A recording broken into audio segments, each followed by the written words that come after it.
1990, Mayday was just a champion. He became a grand champion. He was always my idol. I admire this dog so much. I admire Victor Akert. He looked so far away. Southern Kennels was the man, the best son of Grand Champion Yellow. And it was just unbelievable. I was looking at the Jeep dogs, but I knew that Mayday was going to be something powerful to work with. And it was just something that I daydreamed with Mayday. But, I didn't have Mayday, which was the cover of the Sporting Dog Journal and the Pitbull Reporter. What I had is the fact that I was just a rookie and my dog didn't have a pedigree. My dog was just a simple dog from a neighborhood breeding in the Bronx. But I had a dream and I was blessed with the story that is like the Forrest Gump story.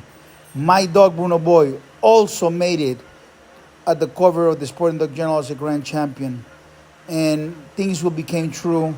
I guess I am the best rookie ever for not having all the experience.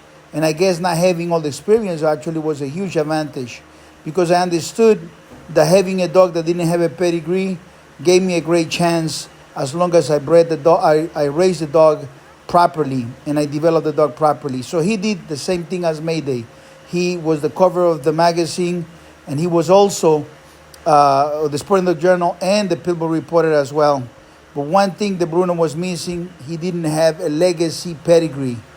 And therefore, I was obligated to become the dogman, to become the man that was going to make all those great dogs, make Awesome Bug, make all these other great dogs.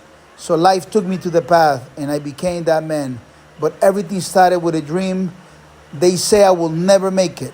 They say I will never make it. As a matter of fact, the first time I saw the guys getting together with some new hats, some Italian guys came from Long Island to the Bronx, New York, humble roots in the ghetto in the Bronx. And these boys show up and they act like big shots. And they had 3 hats. They knew me that I was always hanging around with Big Apple, with Ralph.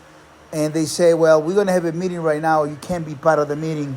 I mean, if you had something that you can bring to the group, it'll be something maybe we consider, but you only have a street dog. Maybe in the future, you can become part of Big Apple Bulldogs. And they literally just told me, you have to go. We're going to have a conversation.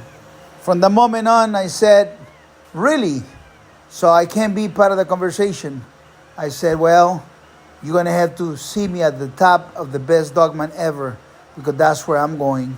And I started purchasing puppies. I was already studying the breed. And I started purchasing puppies from the best 5 bloodlines that I thought they exist. And I created my own bloodline, the Golden Bane. I broke every record. I surpassed Hunch. I surpassed Ralph. I surpassed those guys and everybody else they ever talked to on anything. But the lesson here is never give up. Don't let anybody, you cannot do it. Just work harder. Be smart. If there is a way, you make a way, you can make it happen. There are some things that are impossible. Like I give you a perfect example. For me to take any dog, mutt from anywhere in the world and make it to the cover of those magazines, even with the knowledge I have today, I wouldn't be able to make it. And those reasons is that Forrest Gump story is something that was put on my path by God. It'll never happen again. And even if I started today again in the dogs, I will never be able to accomplish what I accomplished because that world is over. We live in a new world today where you can't do that. You can't have those type of dogs. You can't build those type of dogs because the men today, they got dogs, are absolutely clowns. And what used to be a system from the glorious days of the American Pitbull Terrier today is actually junk. My name is Chico Lopez and I hope you find inspiration on this story. That's why I made it for you. Follow your dreams. Respect the law. Be a good citizen. Don't try to be a breeder. Don't try to be a dogman. It's too late. But one thing you can do is respect the best dog that you can have. God bless you. Chico Lopez.